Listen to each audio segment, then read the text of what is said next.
देवियाँ यानी ब्रह्मा की ब्रह्माणी, रुद्र की रुद्राणी और लक्ष्मी सरस्वती ये विष्णु की है ना, विष्णु भगवान की। यहाँ पे जब वो पहुँचे तो उन्होंने माता को प्रणाम किया, बोला माता कुछ अन्न जल प्रसाद ग्रहण करवा दीजिए। माता ने कहा ठीक है, कोई बड़ी बात नहीं है, यहाँ सभी लोग प्रसाद पाते, तुम भी पा लीजिए, बिल्कुल आओ बैठो कहीं, है ना। लेकिन उन्होंने कहा माता हमारी एक शर्त है, आए हमारी। अब ऐसा है, अब हम पुत्र होने के नाते हमारा भी कुछ कर्तव्य बनता है, आपको कुछ वरदान स्वरूप लेना पड़ेगा। माता ने कहा मेरे पास क्या चीज़ की कमी है। माता तो जो चीज़ चाहे वो चीज़ प्रकट हो जाती है। अगर फल चाहिए तो फल आ जाएंगे, मिठाई चाहिए तो मिठाई आ जाएगी। वो माता की शक्ति है ना, और ये सत्य है। ये कोई नए सफ़र की नई शुरुआत के साथ आप सभी का एक और बार आपके अपने YouTube चैनल पहाड़ी हमसफ़र पर स्वागत है। दोस्तों, अपने सफ़र को जारी रखते हुए मैं आज आपको लेके चल रहा हूँ उत्तराखंड के चमोली जनपद में स्थित माता अनसुया देवी के मंदिर में। माता अनसुया देवी का मंदिर चमोली जनपद के गोपेश्वर मुख्यालय से चोपता मोटर मार्ग पर स्थित मंडल के पास स्थित है। मंडल नामक स्थान से लगभग 4 से 5 किलोमीटर की दूरी चढ़ने के बाद माता अनसुया देवी के मंदिर में पहुंचा जाता है। माता अनसुया का जो मंदिर है यह कत्यूरी शैली में बना हुआ मंदिर है। ठीक पीछे एक भव्य शिला स्थित है जो कि दत्तात्रेय भगवान की है। दत्तात्रेय भगवान वही हैं जो माँ अनसुया के 3 पुत्रों में से एक है। माता अनसुया देवी का मंदिर जो कि अपने आप में एक प्रसिद्ध विख्यात मंदिर है, और यहाँ से जुड़ी हुई जो किंवदंतियाँ हैं, जो यहाँ की पौराणिक गाथाएं हैं, वो इस मंदिर को और भी भव्य और आकर्षक रूप प्रदान करती हैं। तो दोस्तों, आज मैं आपको यहाँ से जुड़ी हुई सारी की सारी किंवदंतियों के बारे में बताने वाला हूँ। वीडियो में अंत तक बने रहिएगा, और मौका मिले तो एक बार आप भी यहाँ के दर्शन जरूर कीजिए। तो दोस्तों, जैसा कि अभी हम अनसुया देवी के मंदिर में पहुंचे हैं, और मेरे साथ यहाँ पे जो मंदिर के पुजारी जी हैं वो यहाँ पे हैं। तो मैं उनसे यहाँ की जो मान्यता है उसके बारे में थोड़ा जानना चाहूँगा। पंडित जी, थोड़ा हमारे जो दोस्त हैं उनके लिए जो यहाँ की मान्यता है उसके बारे में थोड़ा बताइए। मान्यता ये है भाई, यहाँ माता ने सतयुग में तपस्या की है, ठीक है। माता यहाँ की तो है नहीं वैसे, अच्छा। ये माता चित्रकूट में जन्म लिया माता ने। अच्छा। और चित्रकूट से यहाँ सतयुग में तपस्या करने आई, अच्छा। अपने पति ऋषि अत्रि के साथ। अच्छा। हाँ, ऋषि अत्रि की गुफा यहाँ से 1.5 जो नीचे पे है। अच्छा। 1.5 किलोमीटर है यहाँ से। 1.5 किलोमीटर। हाँ।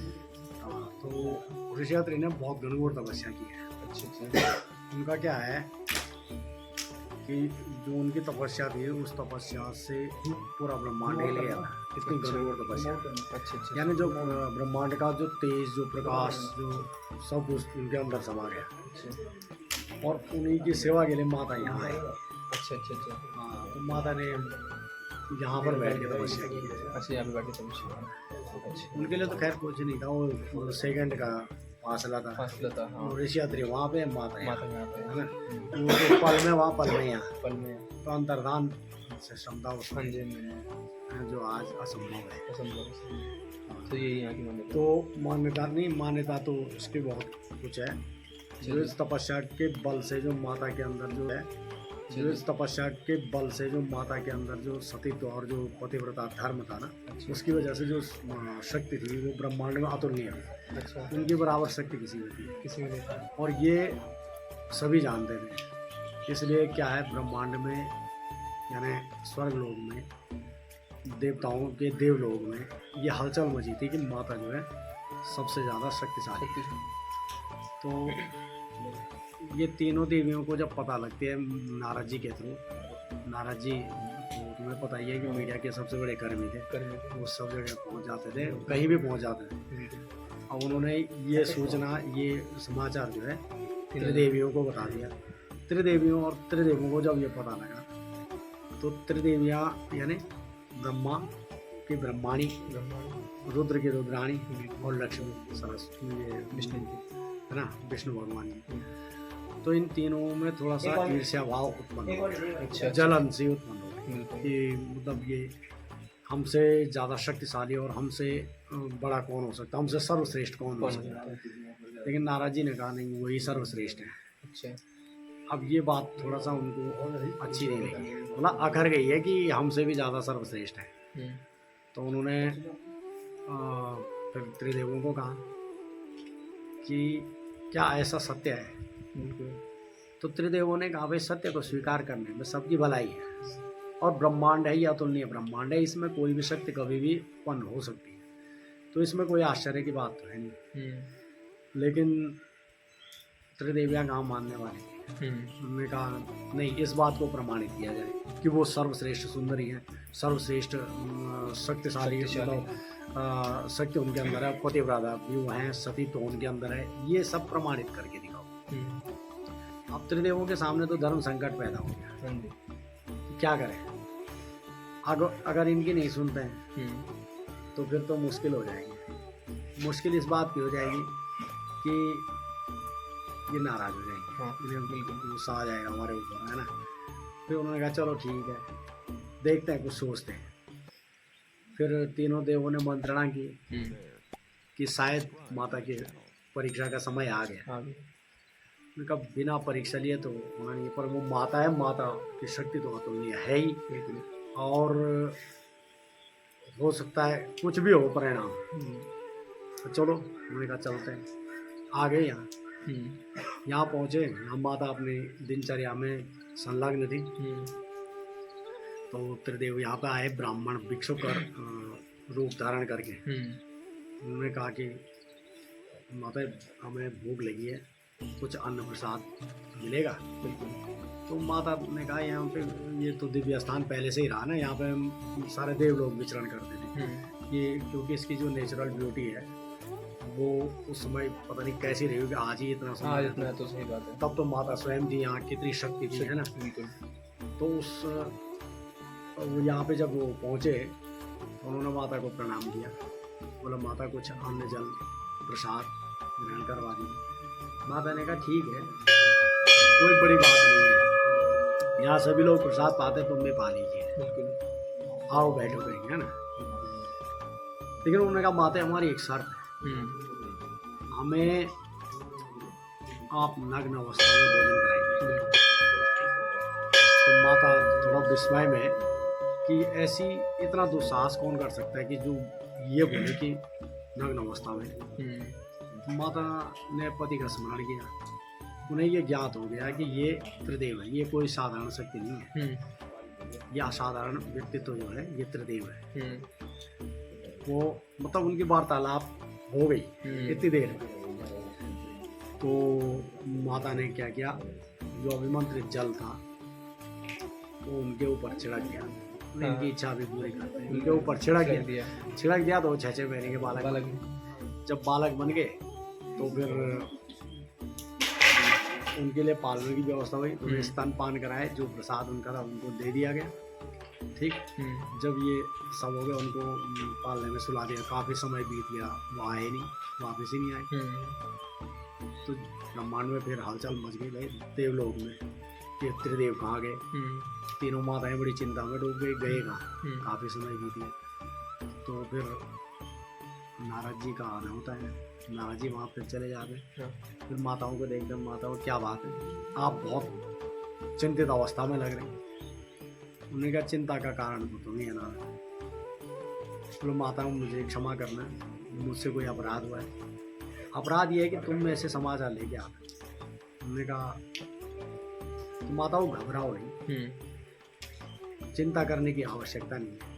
उन्होंने कहा चिंता क्यों ना करें, त्रिदेव काफ़ी समय से आए नहीं, तो चिंता क्यों नहीं होगी, वो ब्रह्मांड के त्रिशक्ति हैं वो भी, बिल्कुल है कि नहीं। सारा ब्रह्मांड तो उन्हीं से, ब्रह्मा जी सृष्टि करता है और विष्णु जी पालन है और शिव हमारे संहार करता है। तो फिर यहाँ के सारी गतिविधि और पूरा सब कुछ रुक गया, सृष्टि का चक्र ही रुक गया। मैंने कहा कोई बात नहीं, चलो माताओं मेरे साथ चलो। फिर वो आ जाते हैं, देवता लोग भी पिछले लेते हैं बेचारे, वो क्योंकि उन्हें तो राक्षसों का भय है, पता नहीं कब राक्षस आ जाए और कब हमें यहाँ से भगा दें, फिर वो कमराओं में भाग जाए, कभी कहीं कोई भी कहीं मतलब छुपते रहे हों। सही बात है। तो उन्हें सहारा तो सिर्फ उन त्रिदेवों का ही रहता है, या तो रुद्र बचाएंगे, या विष्णु भगवान बचाएंगे, या ब्रह्मा जी बचाएंगे। चलो यहाँ आ गए भाई सारे, माताएं भी आ गई तीनों, देवता लोग भी पीछे पीछे आ गए। यहाँ पहुँचे, यहाँ माताओं ने देखा, इधर देखा उधर देखा, कहीं नहीं, कोई दिखाई नहीं दे रहा। तो उन्होंने कहा यहाँ तो केवल बच्चे ही दिख रहे हैं, जो हमारे देव हैं वो तो दिख नहीं रहे। उन्होंने कहा चलो, नारद जी ने कहा देखते हैं, माता जी से ही पूछ लेते हैं, माता जी तो हैं ही अंदर। माता जी को प्रणाम किया, माता हमारे 3 देव आए थे, वो कहाँ है, कितना समय हो गया अभी तक वापस नहीं आए ही थे। बोले अच्छा। माता ने ठीक किया, वो जो आए थे वो तीनों ये रहे। बोले नहीं माता ये नहीं है, आप हमारे डिटोली कर रहे हैं, आप हमारे साथ हमारा उपवास कर रहे हैं आप। उन्होंने कहा नहीं नहीं, ये कोई उपवास नहीं है, ये कोई डिटोली भी नहीं है, यही सत्य है। बोला ऐसा असंभव कैसे हो सकता है? उन्होंने कहा सब कुछ संभव है, असंभव कुछ नहीं है। ये जो 3 देव हमारे आए थे ये वही है। बोले नहीं वो हमारे पति हैं। बोला हाँ कि तुम्हारे पति हैं, इनको ले जाओ, पहचान लो और ले जाओ। अब वो क्या पहचानते, तीनों एक जैसे, तीनों गोल मोटो है ना, उनको कैसे पहचाने? तो जब ये हुआ, उन्होंने वो आश्चर्य में डूब गए, उन्हें लज्जा भी आ गई अपने ऊपर कि हमने जो किया शायद वो गलत किया, हमें ऐसा करना नहीं चाहिए। और वो उन्हें माता की शक्ति का परीक्षण करने के लिए उन्हें यहाँ भेजा। ये हमसे बड़ी भूल हो गई। अब वो लज्जा में उन्होंने कहा माते हम आपसे अनुग्रह करते हैं, आपसे विनती करते हैं, प्रार्थना करिए, स्तुति गान कर दिया। माते इनको अगर ये वही हैं तो इनको इनके मूल रूप में लिया। मैंने कहा अच्छा। पहले तो माता जी चुपचाप रही, जब काफी अनुनय विनय हो गया तो माता ने कहा ठीक है। फिर उन्होंने पति का स्मरण करके फिर वही जल लिया और वही अभिमंत्रित जल उनके ऊपर अभिषेचित कर दिया। वो फिर वैसे अपने रूप में आ गए, मूल रूप में आए। जब मूल रूप में आए तो तीनों देवों ने माता को दंडवत प्रणाम किया।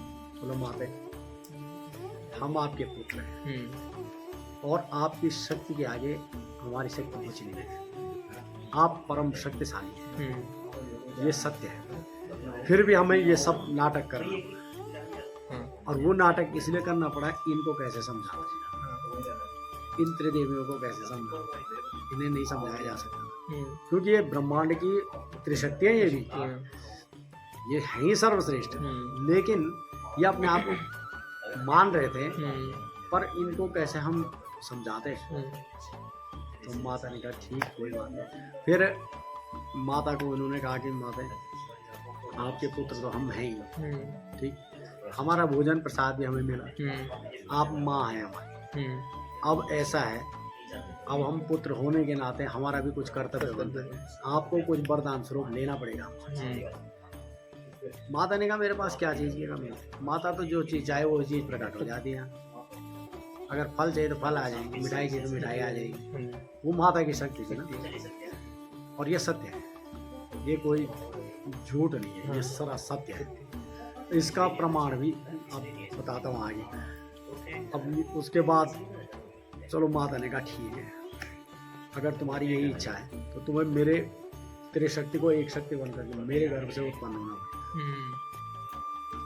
मेरा पुत्र बन करके। तो तब वो त्रिदेव पैदा हुए थे। कौन? ब्रह्मा जी से चंद्रमा, विष्णु से स्वयं दत्तात्रेय और शिव से स्वयं दुर्वासा, 3 पुत्रों का जन्म। ठीक, जो आप देखे रहे वो माता के ही पुत्र हैं, मतलब चंद्रमा ब्रह्मा जी का अंश है और स्वयं दत्तात्रेय भगवान विष्णु हैं, और जो आपके दुर्वासा है ऋषि वो स्वयं शिव है ना। तो ये है मतलब।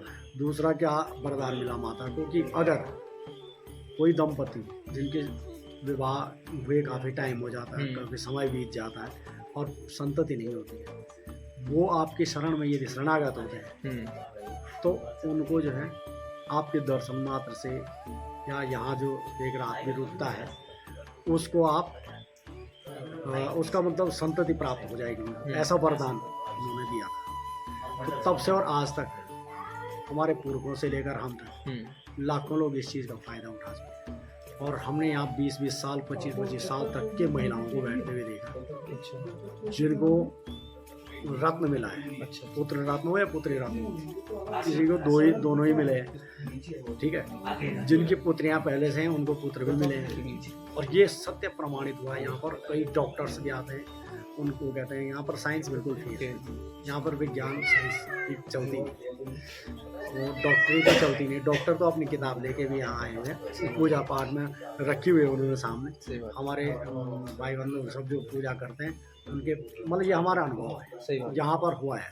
और लाखों लोग में, कोई हजारों में नहीं, लाखों में लोग अब तक इस वर को प्राप्त कर चुके हैं, यानी पुत्र रत्न या पुत्री रत्न, और वो भी 20 से लेकर 25 साल तक की महिलाओं को यहाँ पर, जिनके शादी के बाद हुआ ही नहीं, पुत्र रत्न या पुत्री रत्न प्राप्त होते। ये यहाँ की सबसे बड़ी महत्ता है। अच्छा। ठीक है, धन्यवाद पंडित जी। दोस्तों देखा आपने यहाँ पे कि पंडित जी के द्वारा जो यहाँ का जो महात्म्य है वो आपको यहाँ पे बताया गया। जो अनसुईया माता की से आधारित जो यहाँ पे जो कहानी कह सकते हैं, जो किसी जब भगवान हुआ करते थे उस टाइम पे की जो कहानी है वो यहाँ पे बताई गई, और संपूर्ण कहानी की जानकारी आपको बताई गई। तो दोस्तों कैसा लगा आपको आज का हमारा ये ब्लॉग, कमेंट बॉक्स में ज़रूर बताइएगा, क्योंकि अब टाइम बहुत कम है और अभी हमें आज का ब्लॉग हम यहीं पे समाप्त करते हैं, और मिलेंगे फिर नए सफ़र में नई वीडियो के साथ। तब तक के लिए बाय बाय, टेक केयर।